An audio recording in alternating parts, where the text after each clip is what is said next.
Welcome back, everyone. You guys sent in a ton of searches and headlines about Trump's 2025 State of the Union, so it's pretty clear Oh, yeah. you're not just curious about what he said, but Yeah. what everybody else was thinking too. Right. Which is a smart move. It's 2025 and Yeah. Trump is back in office. What a It's time wild. to be alive, right? It is indeed. A State of the Union is always kind of fascinating. Right? Yeah.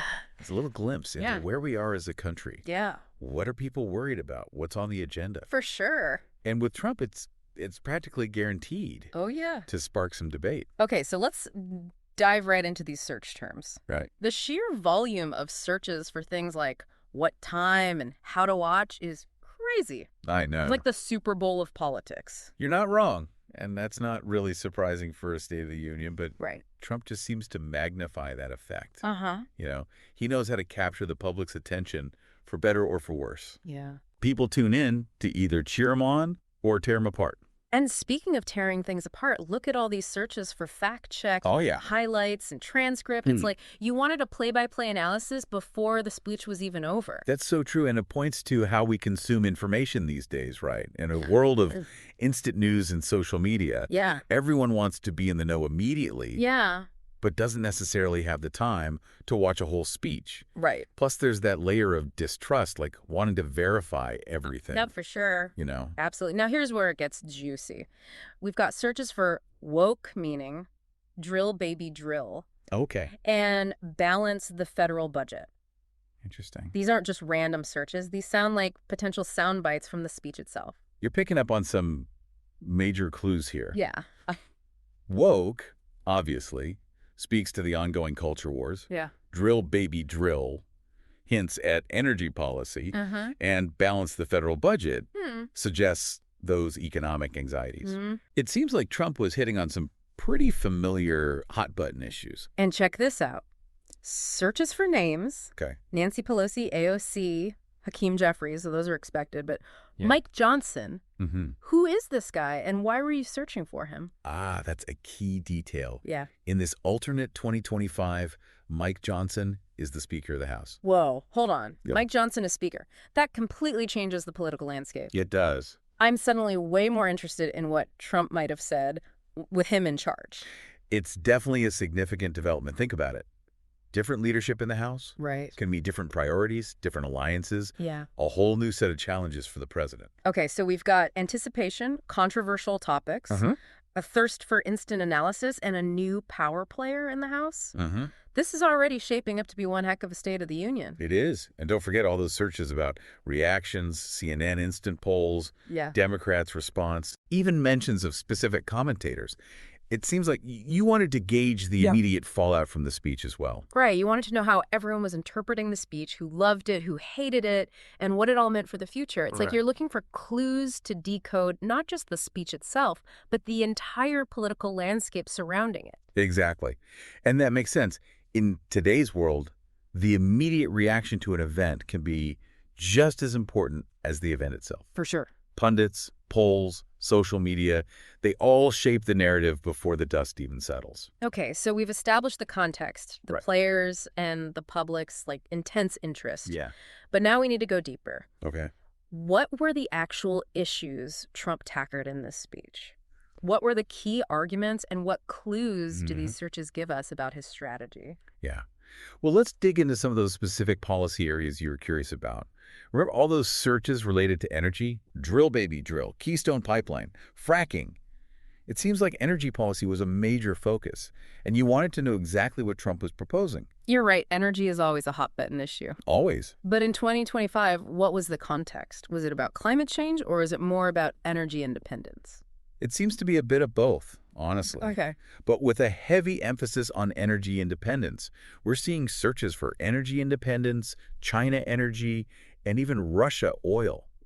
This suggests Trump might have been framing the issue as a matter of national security, possibly even drawing comparisons to foreign adversaries. That makes sense. It's classic Trump to frame things in terms of competition and dominance. Oh, for sure. America First was one of his big slogans, wasn't it? Absolutely. And we see that echoed here with searches for Make America Energy Dominant again. Exactly.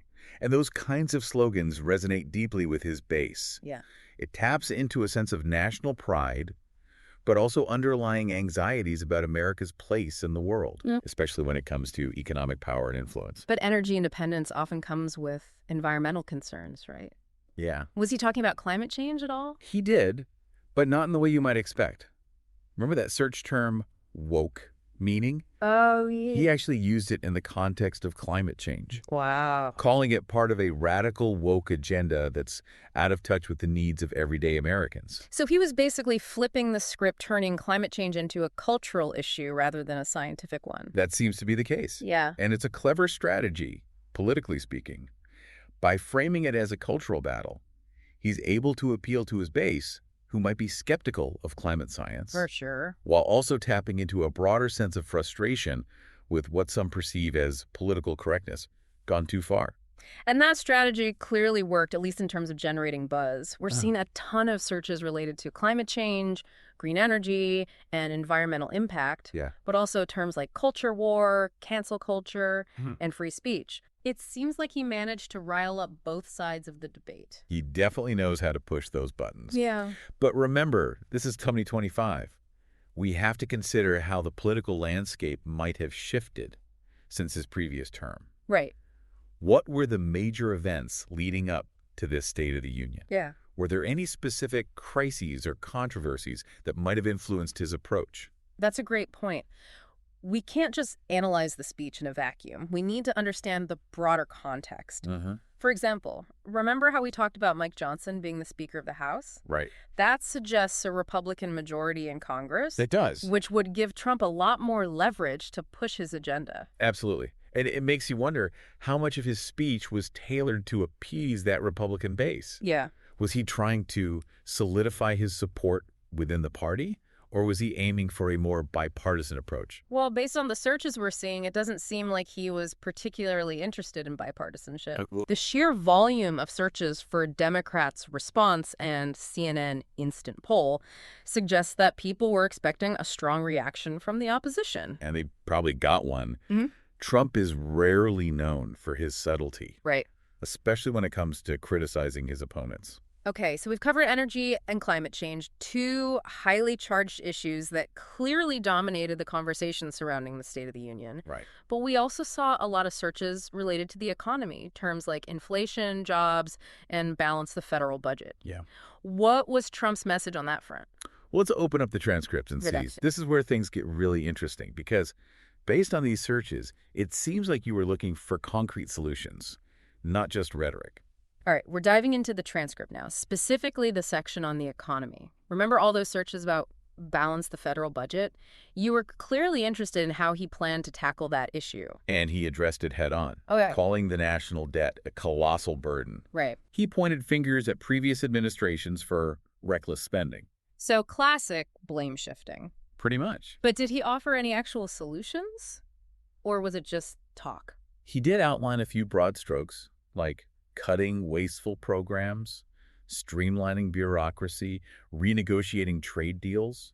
Those are some of the key points. Okay. He even used the phrase fiscal responsibility, which Really? which might surprise some people familiar with his past policies. Yeah, fiscal responsibility isn't exactly a term I associate with Trump.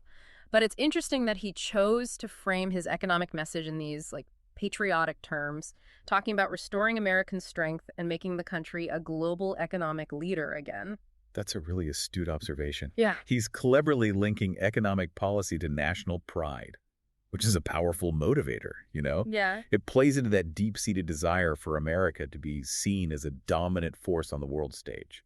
And looking back at the searches, it seems like that message resonated with a lot of people. We see searches for jobs, manufacturing, and American-made, all pointing to a desire for a strong, self-sufficient economy. Absolutely.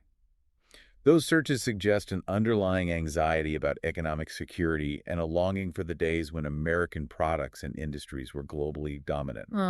Trump is tapping into that nostalgia and promising a return to greatness. But we also saw searches for inflation and cost of living issues that hit people's wallets directly.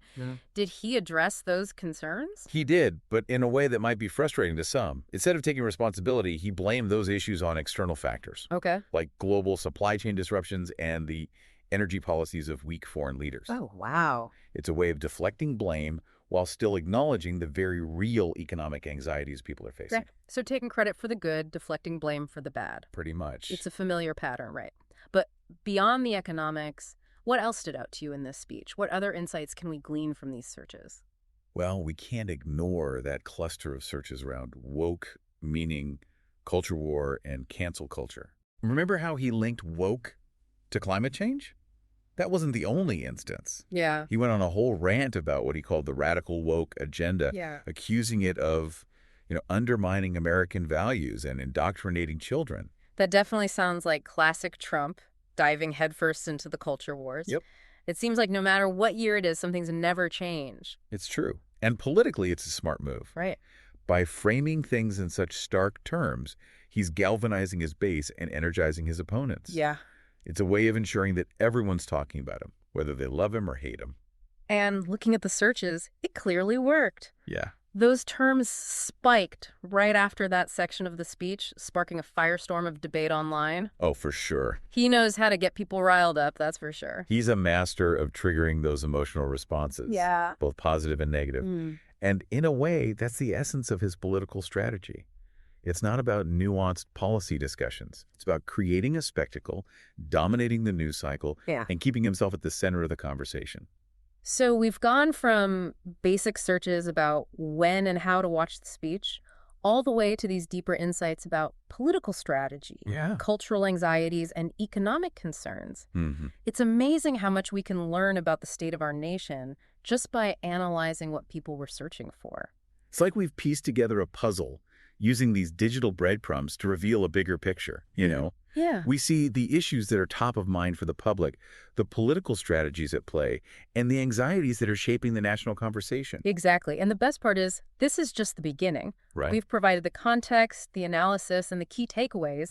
Now it's up to you to dive deeper, explore the transcript, and form your own opinions. And who knows, maybe this deep dive has sparked your curiosity to explore other State of the Union addresses, to compare and contrast different presidencies, to see how the issues in the rhetoric have evolved over time. Yeah. There's a whole world of political discourse out there waiting to be explored. That's the beauty of it. We're not just giving you answers. We're giving you the tools to ask better questions, to think more critically, and to engage with the world around you in a more meaningful way.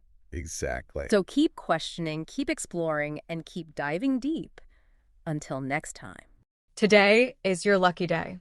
Today is the day that our $3 website works for you, paying you directly to your PayPal daily. Imagine $3 ongoing continuous payments to your PayPal account. Imagine falling asleep and waking up to $300 in your PayPal account. How would this make you feel? How could this help you? What bills could you pay? What kind of fun could you have? What does that retirement look like now? All for a one-time payment of $3. This website is DFY done for you, fully built and completely hosted, and never stops collecting payments for you. You have spent $3 on coffee on a regular, but that coffee won't help you create multiple streams of income. Click the link below.